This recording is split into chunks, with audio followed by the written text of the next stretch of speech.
नमः संस्कृताय। जय हिंद साथियों। क्वेश्चन प्रैक्टिस कर रहे हैं 11th और 12th क्लास के। 12वीं क्लास के क्वेश्चन में से 150-200 क्वेश्चन के आसपास आपके समक्ष रखा गया है। उसी क्रम में नेक्स्ट क्वेश्चन आपके समक्ष उपस्थित है। 41वां क्वेश्चन है, नीति शतक के रचयिता कौन है?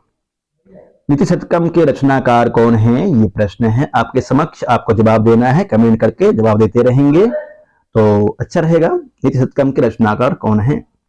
चाणक्य, भर्तृहरि, मुरारी, नरहरि, इनमें से कौन है नीति शतकम के रचनाकार? भर्तृहरि। बहुत ही अच्छा, अधिकतर साथियों का जवाब भर्तृहरि ही है।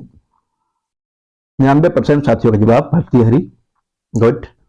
अगला प्रश्न है, मालविकाग्नि मित्रम का रचयिता कौन है? मालविकाग्नि मित्रम का रचयिता कौन है? आपके समक्ष ऑप्शन है भारवी, कालिदास, कुमारदास, भास। क्या होगा? मालविकाग्नि मित्रम। मालविकाग्नि मित्रम से एक पाठ लिया गया है, नृत्य शिक्षकयोः विवादः। ये पाठ है नृत्य शिक्षकयोः विवादः। उसमें गणदास और हरदास दोनों के बीच में विवाद हो जाता है किसी विषय को लेकर के। ये पाठ है। इसका उत्तर होगा मालविकाग्नि मित्रम कालिदास की रचना है जी। अगला प्रश्न है सर्वधर्म सम्मेलन कब हुआ था? सर्वधर्म सम्मेलन कब हुआ था? 11/9/1993, 9/11/1993, 11/9/1893, 11/9/1883। कब हुआ था सर्वधर्म सम्मेलन?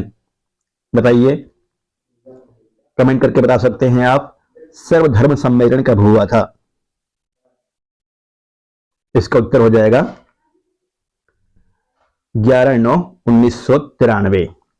11/9/1993 सर्वधर्म सम्मेलन हुआ था। जी हाँ साथियों, अगला प्रश्न आपके स्क्रीन पे है। आप बहुत ही शानदार पढ़ रहे हैं। अगला प्रश्न है, सुंदरवन कहाँ है? सुंदरवन कहाँ पे है? पाटलिपुत्र, वाराणसी, हस्तिनापुर या कलकत्ता? सुंदरवन कहाँ पे है बताइए। इसका उत्तर हो जाएगा कलकत्ता। सुंदरवन कलकत्ता में है। 12वीं कक्षा के पाठ से प्रश्न पूछे जा रहे हैं। राक्षस कौन था? चंद्रगुप्त का अमात्य, पाटलिपुत्र का नरेश, नंदवंश का अमात्य, सूर्यवंश का अमात्य। राक्षस कौन था जिसका नाम सुबुद्धि शर्मा भी होता है? राक्षस जिसका नाम सुबुद्धि शर्मा भी होता है, वो कौन था? सुबुद्धि शर्मा। मुद्दा राक्षस में आता है सुबुद्धि शर्मा। कौन था वो? चंद्रगुप्त का अमात्य तो नहीं था, चाणक्य होता है। नंदवंश का अमात्य, नंदवंश का अमात्य था। इसका उत्तर हो जाएगा नंदवंश का अमात्य। अगला प्रश्न है, मुद्रा राक्षस का रचयिता कौन है? मुद्रा राक्षस के रचयिता कौन है बताइए। बहुत सरल प्रश्न है। मुद्रा राक्षस का रचयिता कौन है? शूद्रक, विशाखदत्त, भारवी या भास? विशाखदत्त जी, बहुत अच्छा। इसका उत्तर होगा विशाखदत्त। अगला प्रश्न आपके स्क्रीन पे है, संत के कितने भेद होते हैं? संत के कितने भेद होते हैं आपको बताना है। 3, 2, 4 या 5? संत के कितने भेद होते हैं? 3, 2, 4 या 5? इसकी तरफ जाना चाहते हैं आप? संत के भेद 2। संत के 2 भेद होते हैं। रघुवंश महाकाव्य में किस वंश का वर्णन है? अगला प्रश्न है, रघुवंश महाकाव्य में किस वंश का वर्णन है? चंद्रवंश, पालवंश, सूर्यवंश या कुरुवंश? बताइए। आपके समक्ष ऑप्शन है चंद्रवंश, पालवंश, सूर्यवंश, कुरुवंश। सूर्यवंश। गुड। इसका उत्तर हो जाएगा सूर्यवंश का वर्णन है। अगला प्रश्न है आपके स्क्रीन पे, रघुवंश महाकाव्य के रचनाकार कौन है? रचयिता कौन है? रघुवंश महाकाव्य के रचयिता कौन है? ऑप्शन है माघ, कालिदास, भारवी, कुमारदास। इसकी तरफ जाना चाहते हैं आप, लघुत्रयी, मेघदूतम, कुमार संभवम और रघुवंशम, ये तीनों रचनाएं कालिदास जी की हैं। मेकुर, जिसको लघुत्रयी कहते हैं, मेकुर, मेघदूतम, कु से कुमार संभवम और र से रघुवंशम। तैत्तरीयोपनिषद में कितने वल्ली है? अगला प्रश्न है, तैत्तरीयोपनिषद में कितनी वल्ली है? बार बार आपको बताया गया है ये सब याद करने के लिए कि याद करना है, छोड़ना नहीं है कि नहीं ये सब विषय नहीं पढ़ना है, मैं पढ़ना है आपको। तैत्तरीयोपनिषद में कितनी वल्ली है? रहिए, तैत्तरीयोपनिषद में कितने वल्ली है यदि ये प्रश्न पूछता है तो आपका जवाब देना है 3 वल्ली। ब्रह्मानंद वल्ली, भृगुवल्ली, शिक्षावल्ली, ब्रह्मानंद वल्ली और भृगुवल्ली। भृगुवल्ली से भार्गवी वारुणी विद्या लिया गया है। अभी देखते हैं अगला प्रश्न, शायद इसी से रिलेटेड है। देखिए आपके स्क्रीन पे है अगला प्रश्न, भार्गवी वारुणी विद्या। भार्गवी वारुणी विद्या, जी हाँ, भार्गवी वारुणी विद्या किस वल्ली से उद्धृत है? शिक्षावल्ली, ब्रह्मानंद वल्ली, ज्ञानवल्ली या भृगुवल्ली? इसका उत्तर आपको पहले बता दिया गया है, इसका उत्तर होगा भृगुवल्ली। भार्गवी वारुणी विद्या पाठ कहां से संकलित है? भार्गवी वारुणी विद्या पाठ कहां से संकलित है? तैत्तरीयोपनिषद, प्रश्नोपनिषद, छांदोग्योपनिषद या मुंडकोपनिषद? किस उपनिषद से संबंधित है? बहुत ही इंपॉर्टेंट प्रश्न है, ध्यान से पढ़ेंगे, आपको जरूर लाभ होगा। यदि आपको विशेष कक्षा चाहिए तो आप मुझसे मिल सकते हैं, मुझसे कांटेक्ट कर सकते हैं। ऑनलाइन कक्षाएं चल रही है, दिन में 2 बार टेस्ट और शाम में 5:30 से कक्षा, 2 बजे से टेस्ट और रात्रि में 9:15 से टेस्ट। सायंकाल 5:30 से 7:30 तक कक्षा होती है। चाणक्य बैच है, संस्कृत संचयन एप्लीकेशन पे चाणक्य बैच है, आप वहां से ज्वाइन कर सकते हैं या मुझे व्हाट्सएप कर सकते हैं, दिए गए नंबर से आप जुड़ सकते हैं। अब टेस्ट को 2 टाइम में बांट देंगे, एक समय व्याकरण का पढ़ेंगे और एक समय साहित्य का, प्रातःकाल और रात्रि। प्रातःकाल में आपको 10 बजे के आसपास मिल जाएगा और रात्रि में थोड़ा सा लेट सवेर हो सकता है, तो प्रातःकाल में आप 7 बजे ले लीजिए, 7 बजे दे देंगे आपको प्रातःकाल, और रात्रि में 8 बजे तक कोशिश करता हूं आपसे लाइव आने का या फिर आपको उपलब्ध कराने का, किसी तरह जिस तरह से भी हो सकता है कोशिश करते हैं। भार्गवी वारुणी विद्या पाठ कहां से संकलित है? इसका उत्तर हो जाएगा तैत्तरीयोपनिषद से। मिथिला के राजा कौन थे?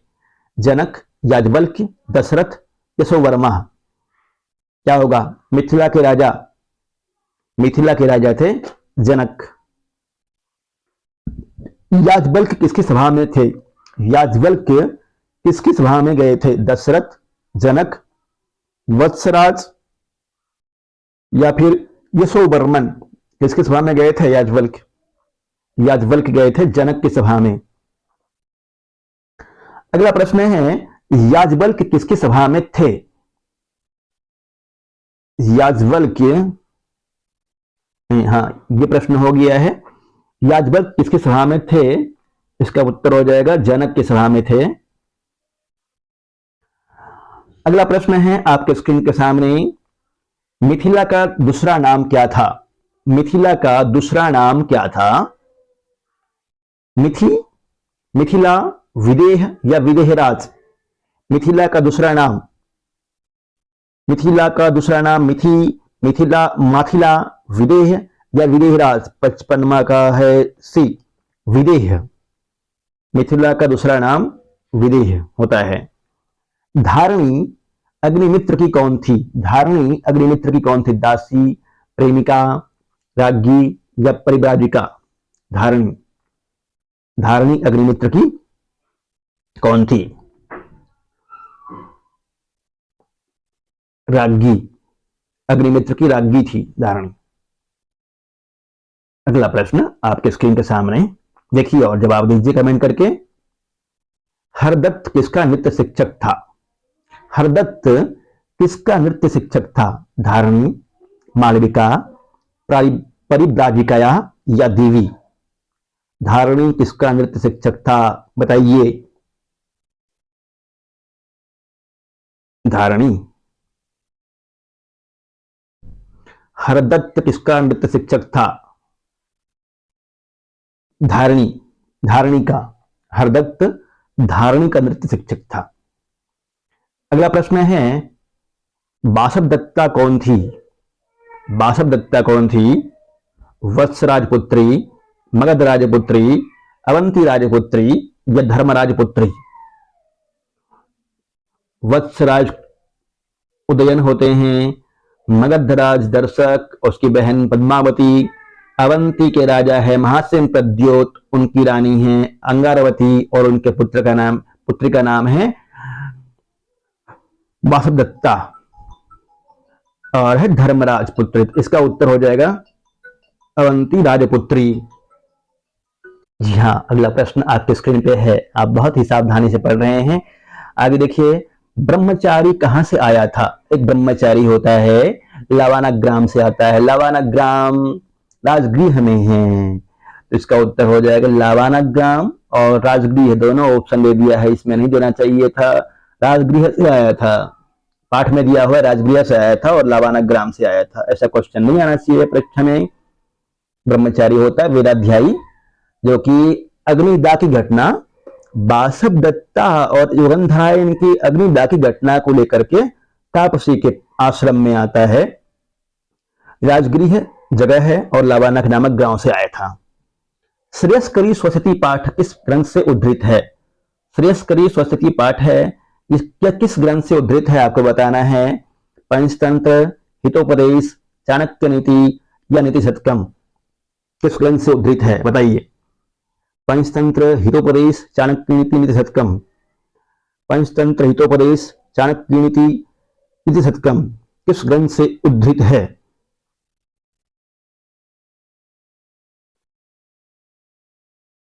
इसका हो जाएगा ए, पंचतंत्र से उद्धृत है। श्रेयस्करी स्वस्ति पाठ में चूहिया का रूपांतरण किसमें हुआ? श्रेयस्करी स्वस्ति पाठ है, श्रेयस्करी स्वस्ति पाठ में चूहिया का रूपांतरण किसमें हुआ था? सालंकलायन ऋषि होता है, मुनि होता है, वह चूहिया को एक बात से बचाता है और फिर बोलती है, वो चूहिया बोलती है कि मुझे अपने शरण में ले लो। तब वह सालंकलायन उस चूहिया को एक कन्या का रूप में परिवर्तित करता है, कन्या के रूप में। पंचभूत कितने होते हैं? पंचभूत कितने होते हैं? 5, 3, 6 या 4? पंचभूत 5 होते हैं, आकाश, वायु, अग्नि, जल, पृथ्वी। आकाश, वायु, अग्नि, जल, पृथ्वी, ये सबको मालूम है। पंचभूत 5 होते हैं। अगला प्रश्न है, न्यायालय दृश्य पाठ कहां से उद्धृत है? ऑप्शन है अभिज्ञान शाकुंतलम, मृच्छकटिकम, स्वप्न वासुदत्तम, मुद्रा राक्षसम। क्या होगा बताइए। मृच्छकटिकम, बिल्कुल ठीक, मृच्छकटिकम से उद्धृत है। मृच्छकटिकम में 10 अंक है। मृच्छकटिकम एक प्रकरण ग्रंथ है जो कि शूद्रक की रचना है।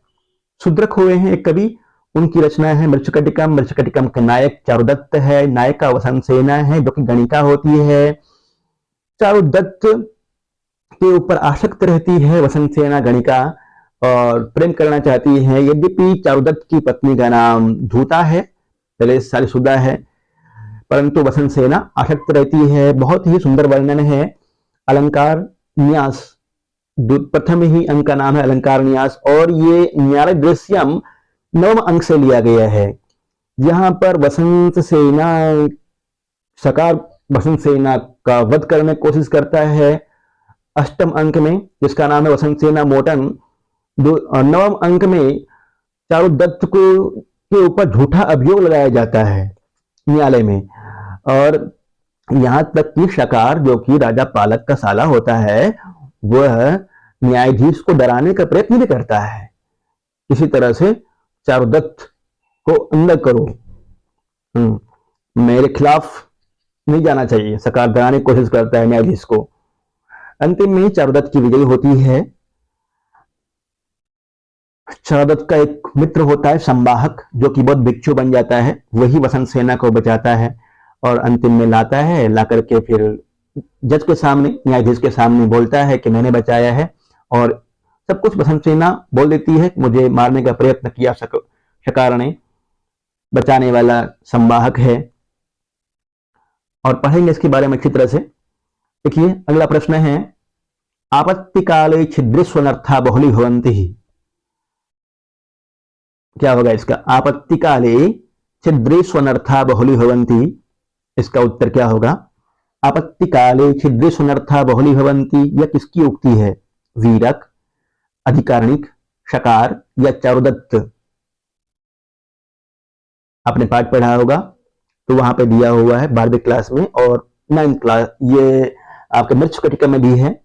छिद्रिष्वनर्था बहुली भवन्ति, आपत्ति काल में छिद्रिष्वनर्था बहुली भवन्ति, जब एक आपत्ति आती है तो उसके बाद बार और भी आपत्ति आती रहती है। देखते हैं ना, कहीं चोट लगता है तो बार बार चोट लगते रहते हैं वहां पे। वही कहना चाहता है चारुदत्त, पहले ही मेरे ऊपर आपत्ति आई हुई है, चारुदत्त का बेचारा का सारा धन चला जाता है, गरीब हो जाता है, उसके बाद फिर बसंत सेना की मृत्यु के आरोप में न्यायालय में प्रस्तुत किया जाता है और मृत्यु दंड दिया जाता है उसको, परंतु अंतिम में बच जाता है। तभी कहता है आपत्ति काले छिद्रिष्वनर्था बहुली भवन्ति ही। अगला प्रश्न है, 10 कुमार चरित कितने भागों में विभक्त है? 10 कुमार चरित कितने भागों में विभक्त है? यह प्रश्न है आपके स्क्रीन पे, आपको बताना है इसका जवाब। 10 कुमार चरित कितने भागों में विभक्त है? पूर्व भाग और उत्तर भाग, बीच में है पूर्व पीठिका, 3 भागों में विभक्त है। 10 कुमार चरित के रचयिता कौन है? 10 कुमार चरितम के रचनाकार कौन है, रचयिता कौन है? इसका उत्तर बताइए। दंडी, नारायण पंडित, विष्णु शर्मा या माघ? इसकी तरफ जाना चाहते हैं दंडी, बिल्कुल सही। अगला प्रश्न आपके स्क्रीन पे है, परोपकार पाठ कहां से उद्धृत है? परोपकार पाठ है, परोपकार पाठ कहां से उद्धृत है? नीति शतकम, श्रृंगार शतकम, वैराग्य शतकम या सूर्य शतकम? ये पाठ आपको पहले ही बताया गया है कई बार। इसका उत्तर हो जाएगा नीति शतकम से। मनुष्य कितने प्रकार के होते हैं? 58 नंबर का प्रश्न है, मनुष्य कितने प्रकार के होते हैं? 4 प्रकार के, 3 प्रकार के, 6 प्रकार के या 2 प्रकार के? मनुष्य कितने प्रकार के होते हैं बताइए। 58 मनुष्य 4 प्रकार के होते हैं। 68 का दिया है ए, 4 प्रकार का, मनुष्य 4 प्रकार का होता है। नृत्य शिक्षकयोर विवाद किस ग्रंथ से संकलित है? नृत्य शिक्षकयोर विवाद बहुत ही सुंदर पाठ है, किस ग्रंथ से संकलित है आप बताइए। जैसे आपको इससे पहले बताया गया था, अब तक में ज्ञान हो गया होगा। नृत्य शिक्षकयोर विवाद मालविकाग्नि मित्रम पाठ से संकलित है। अगला प्रश्न है, सर्वधर्म सम्मेलन किस देश में हुआ था? सर्वधर्म सम्मेलन किस देश में हुआ था? ऑप्शन है फ्रांस, अमेरिका, जापान या इंग्लैंड। फ्रांस, अमेरिका, जापान या इंग्लैंड, इसकी तरफ जाना चाहते हैं आप। अमेरिका, बिल्कुल ठीक, अमेरिका, अमेरिका में हुआ था।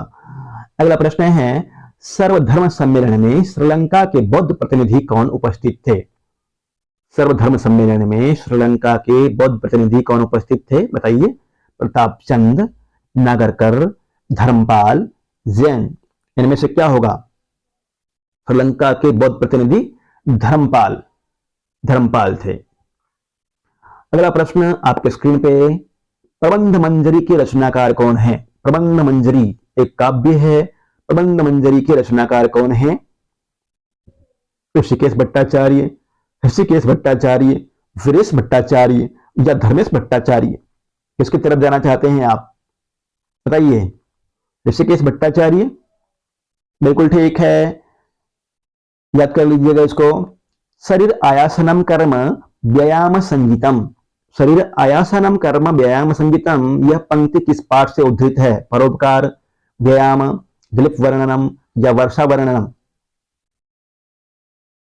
सरल ही व्यायाम के बारे में बताया गया है, व्यायाम पाठ से उद्धृत है। इस बार यहां से क्वेश्चन पूछा गया था पिछली बार, इसलिए ध्यान से पढ़ें इसको। आपत गतं च न जहाति विधाति काले सनमित्र लक्षणमिदं प्रभवन्ति सन्तः। यह पंक्ति किस अध्याय से उद्धृत है? परोपकारः, व्यायामः, वर्षा वर्णनम, दिलीप वर्णनम। क्या होगा बताइए, कमेंट करके बता सकते हैं। आपको यदि पसंद आ रहा है तो लाइक करें, कमेंट करें, अन्य साथियों तक शेयर करें। और यदि आपको मेरे साथ में जुड़ करके पढ़ाई करना है ऑनलाइन, तो आप संस्कृत संचयन एप्लीकेशन से पढ़ सकते हैं या फिर मुझे मैसेज कर सकते हैं व्हाट्सएप पे। ये व्यायाम पाठ संकलित है। क्वचित प्रकाशम क्वचित अप्रकाशम नमः प्रकीर्णम, क्वचित प्रकाशम क्वचित अप्रकाशम नमः प्रकीर्णाम्बुधरम विभाति ही। क्वचित प्रकाशम क्वचित अप्रकाशम नमः प्रकीर्णाम्बुधरम विभाति। यह श्लोक किस पाठ से संकलित है? दिलीप वर्णनम, वर्षा वर्णनम, परोपकारः, व्यायामः या परोपकारः। कहां से बताइए? क्वचित प्रकाशम क्वचित अप्रकाशम नमः प्रकीर्णाम्बुधरम विभाति। इसका उत्तर हो जाएगा वर्षा वर्णनम से। अगला प्रश्न आपकी स्क्रीन पे और कुछ प्रश्न हैं, 80 प्रश्न तक करेंगे अभी। संसार में निर्धनता के समान क्या नहीं है? संसार में निर्धनता के समान क्या नहीं है? दुख, सुख, धर्म या कर्म। संसार में निर्धनता के समान क्या नहीं है? दुख। राजा दिलीप, अगला प्रश्न, राजा दिलीप किस वंश के राजा थे? रघु, कुरु, पुरु या मनु? राजा दिलीप, प्रश्न को देखिए और जवाब दीजिए। राजा दिलीप किस वंश के राजा थे? रघुवंश, रघुवंशी थे, कुरुवंशी थे, पुरुवंशी थे या मनुवंशी थे? इसमें क्योंकि रघु तो राजा दिलीप के पुत्र हैं। दिलीप के पुत्र का नाम रघु, रघु के पुत्र का नाम अज, अज के पुत्र का नाम दशरथ, दशरथ के पुत्र का नाम राम। अगला प्रश्न है, वरुण भृगु को किस विद्या का उपदेश देता है? वरुण भृगु को किस विद्या का उपदेश देता है? ब्रह्म विद्या, शस्त्र विद्या, अस्त्र विद्या या शास्त्र विद्या? इसका उत्तर हो जाएगा ब्रह्म विद्या का उपदेश देता है। बहुत ही शानदार पढ़ रहे हैं। एक दो प्रश्न और है। वरुण ऋषि किसको ब्रह्म विद्या का ज्ञान देते हैं? वरुण ऋषि किसको ब्रह्म विद्या का ज्ञान देते हैं? भ्राता, पुत्र, पिता, कोई नहीं। क्या होगा इसमें से? पुत्र, पुत्र होता है भार्गव। वरुण ऋषि का पुत्र होता है भृगु और भृगु को शिक्षा देते हैं ये। वरुण ऋषि किसको ब्रह्म विद्या का ज्ञान देते हैं? पुत्र को। जी साथियों, अंतिम प्रश्न है आज का, फिर उसके बाद कल प्रातः करेंगे। आप बहुत ही शानदार पढ़ रहे हैं, तो मुझसे प्रार्थना कि आप सफल हों और संस्कृत संचयन चैनल को सब्सक्राइब करें, लाइक करें, अन्य साथियों तक शेयर करें। आप जुड़ सकते हैं मेरे साथ में। अगला प्रश्न है, राजा दिलीप किस वंश में उत्पन्न हुए थे? राजा दिलीप किस वंश में उत्पन्न हुए थे? कुरुवंश, पुरुवंश, चंद्रवंश या रघुवंश? कुरुवंश, पुरुवंश, चंद्रवंश या रघुवंश? ये वाला प्रश्न एक पहले पूछा गया, पुनः पूछ रहा है। राजा दिलीप किस वंश में उत्पन्न हुए थे? कुरु, पुरु, चंद्र, रघु। कुरु, पुरु, चंद्र, रघु। रघुवंश माना है। रघु तो अच्छा, पहले किस वंश में उत्पन्न हुए थे? रघुवंश के पूर्वज थे। रघुवंश के पूर्वज थे।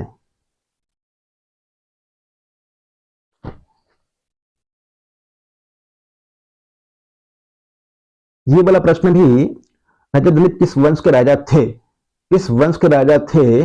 ये वाला प्रश्न को भी सुधार लेंगे। राजा दिलीप किस वंश के राजा थे? इसका उत्तर भी रघु ही होगा। ठीक है, सबको शुभकामनाएं।